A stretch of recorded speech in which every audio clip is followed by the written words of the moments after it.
இன்றைக்கு உங்களுக்கான தேவனுடைய பணித்துளிகள். மத்தேயு 5ஆம் அதிகாரம் 3வது வசனம்.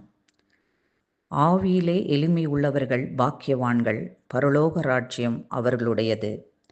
பரலோக ராஜ்யத்தின் முன்ருசி அனுபவங்களை நாம் ஒவ்வொருவரும் நம்முடைய வாழ்க்கையில் அனுபவித்து வாழும்படியாகவே ஆண்டவராக இயேசு கிறிஸ்து இந்த பூமிக்கு வந்தார். நாம் அதை பெற்று அனுபவிக்க முதலாவது நம்மளுடைய ஆவிக்குரிய வாழ்க்கையில எளிமை வேண்டும். பிரியமானவர்களே, மனத்தாழ்மை, அதிகமான ஜெபம், தானம், தர்மம், வெளிப்புறமான பரிசுத்தம், இவைகள்தான் ஆவிக்குரிய எளிமை என்பதை நாம் நினைக்கிறோம். பிரியமானவர்களே, இங்கே தேவன் எதிர்பார்க்கும் ஆவியிலே எளிமை என்பது நம்மிடத்தில் இருக்கும் தவறுகளையும் இயலாமைகளையும் ஒத்துக்கொண்டு அதை விட்டு விடுவதுதான் ஆவியிலே எளிமை. இந்த தாழ்மை நமக்குள் இருந்தால் நாம் வாழும் இந்த பூமியிலே பரலோக ராஜ்யத்தின் சந்தோஷத்தை அனுபவிக்கலாம். இந்த கிருபையை தேவன் ஆண்டவராக இயேசு கிறிஸ்துவின் மூலம் நாம் ஒவ்வொருவருக்கும் அருள் செய்வாராக. ஆமேன். God bless you all.